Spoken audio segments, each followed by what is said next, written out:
Baik, Assalamualaikum warahmatullahi wabarakatuh. Sebelumnya perkenalkan, nama saya Muhammad Zabian dengan NIM C140123117. Di sini saya akan menjelaskan terkait dengan aplikasi WinFit yang sudah diajarkan oleh para asisten praktikum TP2I. Nah, di sini ada beberapa option. Saya sudah membuka aplikasi WinFit-nya. Itu yang pertama itu ada Open Previously Save Formula. Nah, ini tuh untuk membuka formula yang sudah ada. Terus untuk select animal recruitment and feed store ini tuh untuk ya select lah ada animal recruitment atau feed store apa aja. Terus ada nah di sini ada new formula selected sama blanco. Nah yang blanco ini atau blank ini tuh ya seperti halnya yang sudah dijelaskan kalau bilang itu dia mulai dari awal, sedangkan kalau misalkan selected visitor ini yang sudah ada gitu. Nah, kita pakai yang karena saya tadi sudah membuat ingredient sama nutriennya, jadi kita pakai yang selected visitor. Kita buka aja, di sini ada TP2I penugasan, kita open aja. Nah, di sini bisa dilihat nih, kita bagian ke feed store-nya. Nah, kita di sini bisa melihat ya kalau misalkan ada ingredient dengan dan nutriennya, di mana ingredient dan nutrien ini didapati dari data-data yang dikirim oleh para asisten praktikum TP2I, di mana untuk makronya sendiri ini ada PMM, MBM, SBM, CGM, gaplek, polar, dan terigu. Nah, cara penambahan ingredientnya ini gimana? Kalian bisa klik kanan, add ingredient, nah atau juga bisa klik yang tanda hijau ini nih. Nah, yang ini. Lalu untuk kalau misalkan ada salah nama atau apapun, kita bisa pakai yang rename ini, rename ingredient, ataupun nanti bisa di delete ingredientnya kalau misalkan ada yang mau di delete gitu. Sama halnya dengan nutrien. Nah, di sini nutriennya ada 6, itu ada dry matter age, serat kasar, kadar protein, abu, lemak, dan juga growth energy atau energi.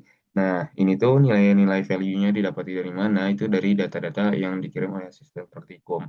Nah, untuk dry matter ini adalah persentase jika kadar air sudah dikurangi. Jadi 100% dikurang uh, kadar airnya begitu.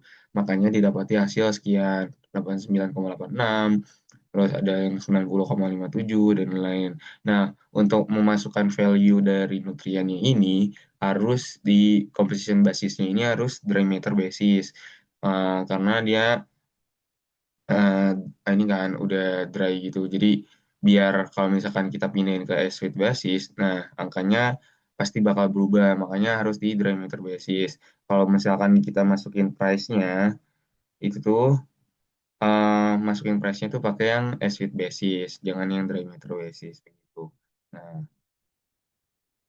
oke, kalau misalkan kita udah tahu nih ininya kayak gimana, makro makronya sama mikronya, kita langsung checklist-checklistin aja yang mau kita pakai untuk dicek kalau misalkan minimal maksimal nutrien yang harus digunakan nih segimana begitu. Kita checklistin dulu aja.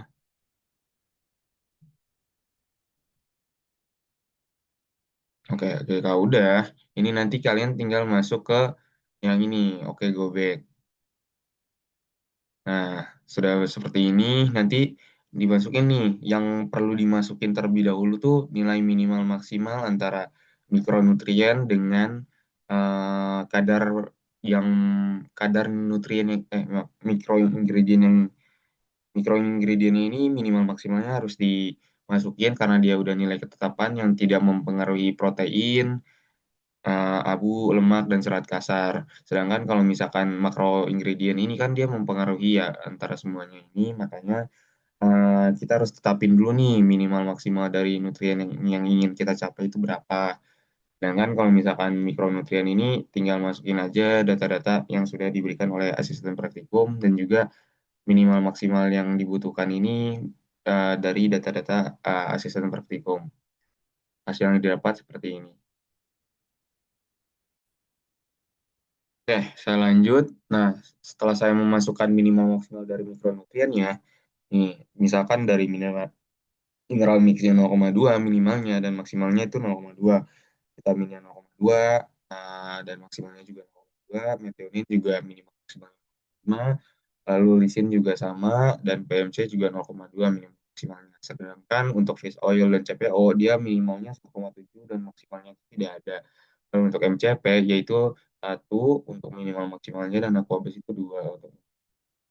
Lalu untuk yang ingin kita capai itu dari serat kasar, kadar protein, kadar abu, kadar lemak, dan gross energinya itu untuk serat kasarnya minimalnya itu tidak ada, tapi untuk maksimalnya itu di angka 5. Dan kalau misalkan kadar protein itu 28 sampai 29 minimal. Dan kalau kadar abu ini tidak ditetapkan, dibebaskan. Lalu untuk kadar lemak ini maksimalnya 6, dan untuk gross energi ini 3602. Nah, nah, yang harus kita otak-atik sebenarnya itu di bagian yang makro ingredientnya kayak misalkan PMM, MBM, SBM, CGM, gaplek, polar, terigu, dan lain-lain. Nah, hasil yang saya dapat itu seperti ini, di mana yang saya sudah cari-cari juga, di mana PMM yang digunakan ini sekitar 5,55, dari minimal dan maksimal yang saya gunakan itu 2 dan 6. Sedangkan MBM-nya ini saya gunakan itu 10. Jadi dari 2 maksimalnya itu 10. Lalu untuk SBM itu 7 sampai 11 dan digunakan itu 11. Untuk CGM 12 sampai 16 yang digunakan itu 16. Dan untuk gaplek itu persentase UC juga 20 dan polar juga 11. Di mana terigu yang digunakan terakhir yaitu 18,2 dari minimal maksimal yang saya gunakan itu 17 sampai 19. Sudah didapati seperti ini. Nah, jika kita langsung formulate aja. Nah, hasilnya tetap sama, di mana serat kasar yang dihasilkan itu 1,729, lalu untuk kadar proteinnya itu pas dengan minimalnya itu 28, lalu untuk kadar abunya itu 7,4, memang terbilang agak tinggi, namun untuk kadar lemaknya ini sudah dalam batas maksimal juga, tidak melebihi, dan untuk energi grossnya itu 3.602. Ini masih dalam tahap optimal dan emang uh, cukup bisa untuk digunakan gitu. Untuk formula costnya sekian 7.356,57, untuk backslash 50, dan untuk costnya itu 367.829. Nah, mungkin sekian dari saya, kurang lebih pemaparannya. Terima kasih. Wassalamualaikum warahmatullahi wabarakatuh. Ini tinggal di save saja.